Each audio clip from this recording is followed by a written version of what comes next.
देखो, previous video में हम रेप्लिकेशन, ट्रांसक्रिप्शन, ट्रांसलेशन कैसे कैसे होते हैं उसकी सारी डिटेल्स में डिस्कस कर चुके हैं।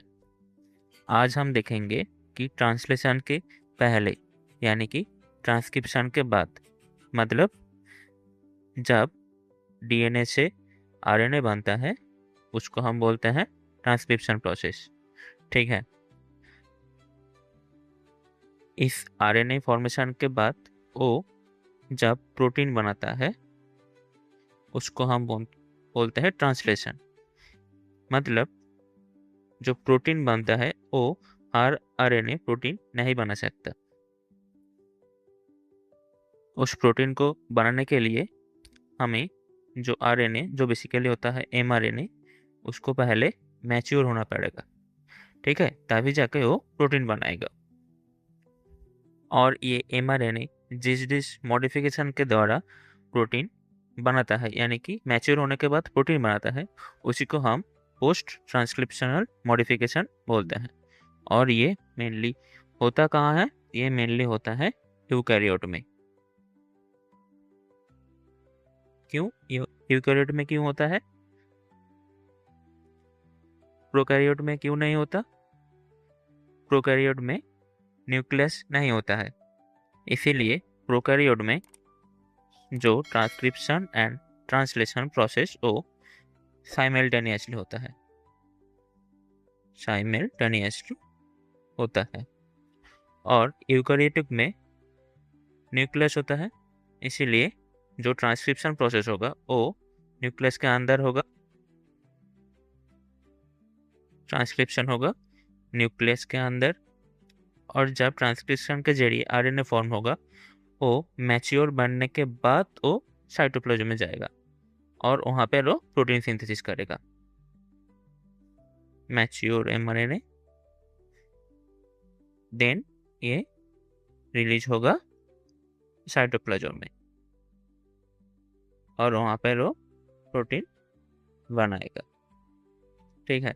तो ये जो मैच्योर एमआरएनए वो पहले मैच्योर नहीं रहता है, उसी को कुछ मॉडिफिकेशन के द्वारा करते हैं। जैसे कि हम बोल चुके हैं, उसी को हम बोलते हैं पोस्ट ट्रांसक्रिप्शनल मॉडिफिकेशन।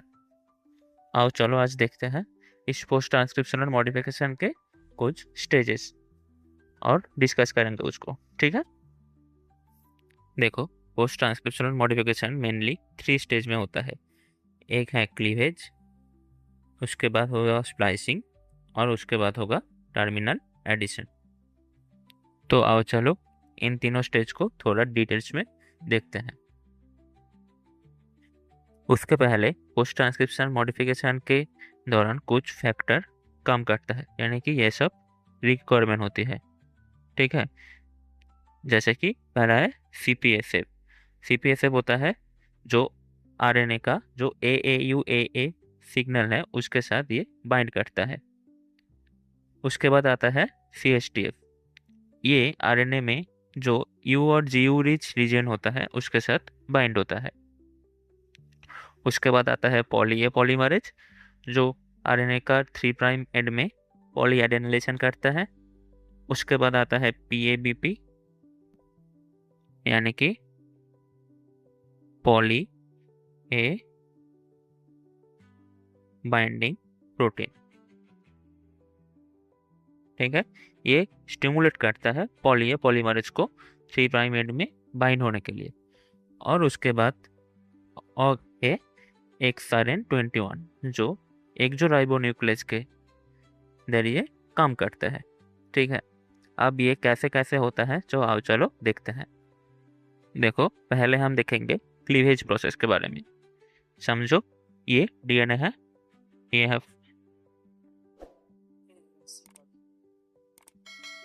ये डीएनए में ये है 5 प्राइम, ये है 3 प्राइम।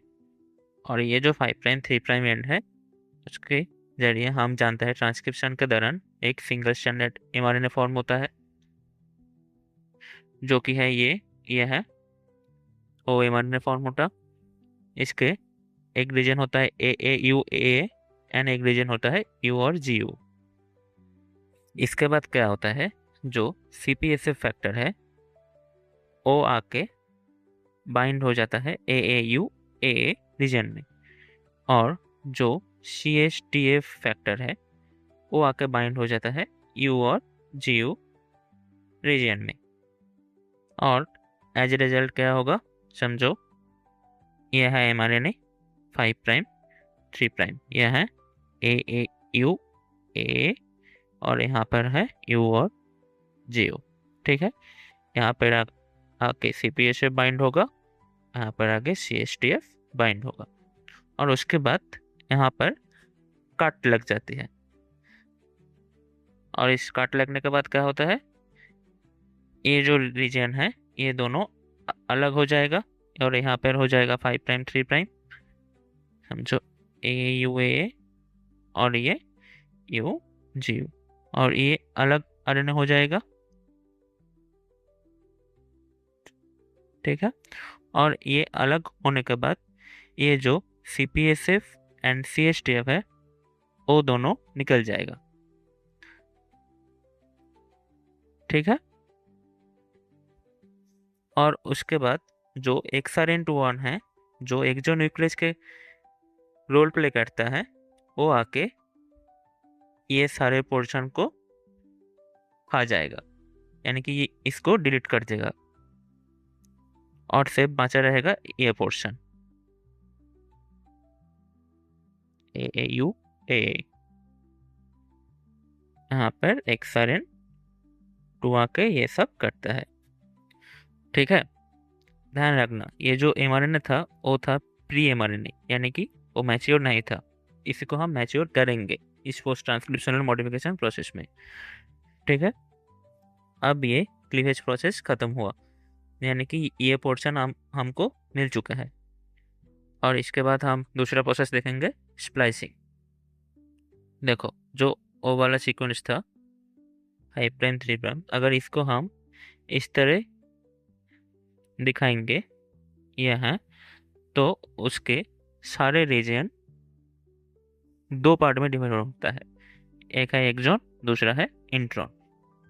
तो मैंने आपको पहले ही बताया था, समझो ये 5 प्राइम है और ये 3 प्राइम है, और हम बीच में ऐसे कट कर देते हैं।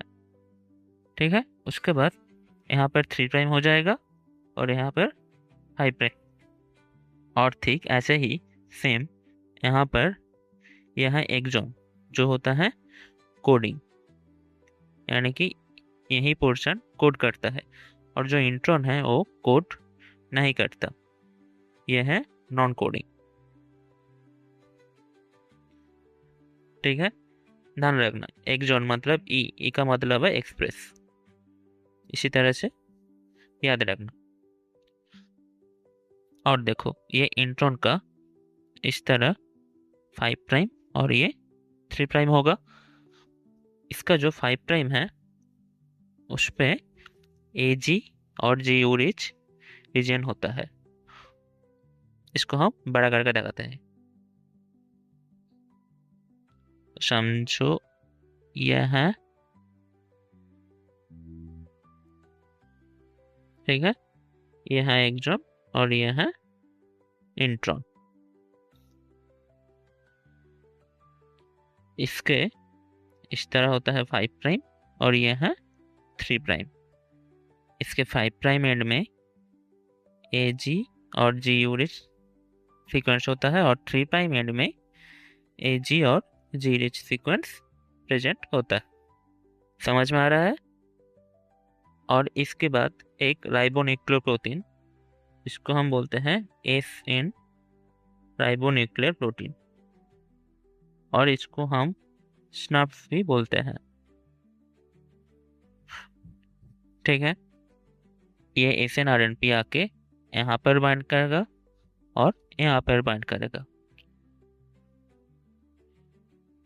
और ये स्नर्व्स यानी कि SNRNP ओ प्रोटीन और SNRNA यानी कि जो RNA का मॉडिफिकेशन अभी हो रहा है, SNRNA स्मॉल न्यूक्लियर RNA, इसको ऐड करके ये बनाता है स्प्लाइसियोसोम कॉम्प्लेक्स। और ये स्प्लाइसोसोम कॉम्प्लेक्स क्या करता है, वो कहता है कि ये जो 5 प्राइम है और ये 3 प्राइम है, इस दोनों रीजन का ये कट कर देता है। और उसके बाद एज ए रिजल्ट क्या होता है, दोनों एक जोन, ये एक जोन होगा, ये एक जोन,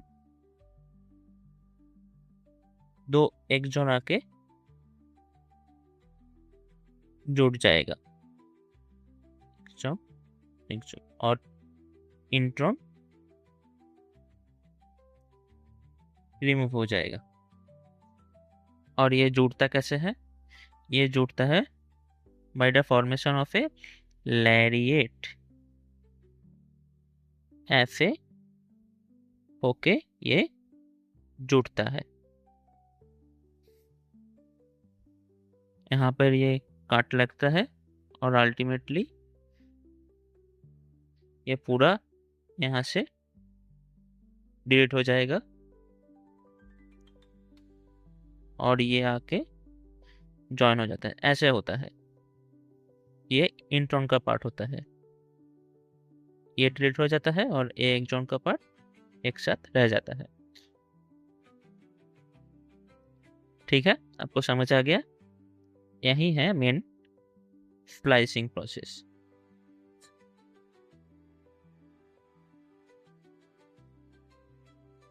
अब देखो, ये एक जोन पूरा फॉर्म हो गया, यानी कि ये मैच्योर हो रहा है, ये आरएनए मैच्योर हो रहा है।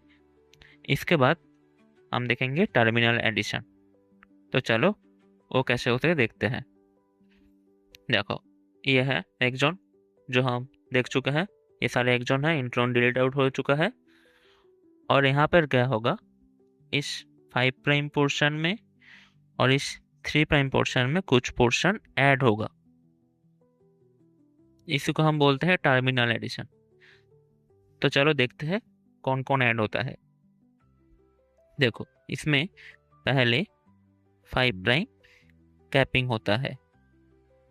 5 प्राइम कैपिंग में क्या ऐड होता है, 5 प्राइम में अटैच होता है 7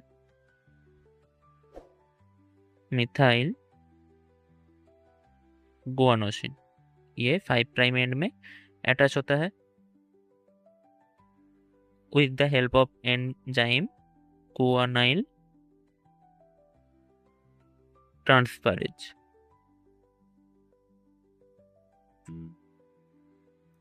ठीक है, ये 7 मिथाइल गुआनोसिन यहाँ पर आके ऐड होता है। अब सेकेंड स्टेज में क्या होता है, सेकेंड स्टेज में आता है 3 प्राइम। 3 प्राइम में क्या होता है, 3 प्राइम में होता है पॉली ए टेल, ये आके इस 3 प्राइम में अटैच होता है, यानी कि ए रिच रीजन, यानी कि बहुत सारे एडिनोसिन सीक्वेंस इसके 3 प्राइम में आके अटैच हो जाता है। यह होता है 5 प्राइम में, यह होता है 3 प्राइम में। और यहाँ पर एक चीज ध्यान रखना, जो हम देख चुके हैं जी कि PAP एंड O, जो PABP फैक्टर, ये दोनों फैक्टर हम पहले देख चुके हैं। O एक साथ आके 3 प्राइम में आके अटैच होता है और उसी के जरिए जो ए रिच रीजन होता है वो आके ये 3 प्राइम एंड में जुड़ जाता है।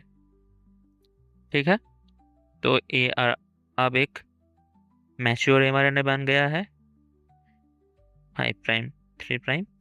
अब ये जाके एक्सपोर्ट होके ये चला जाएगा साइटोप्लाज्म,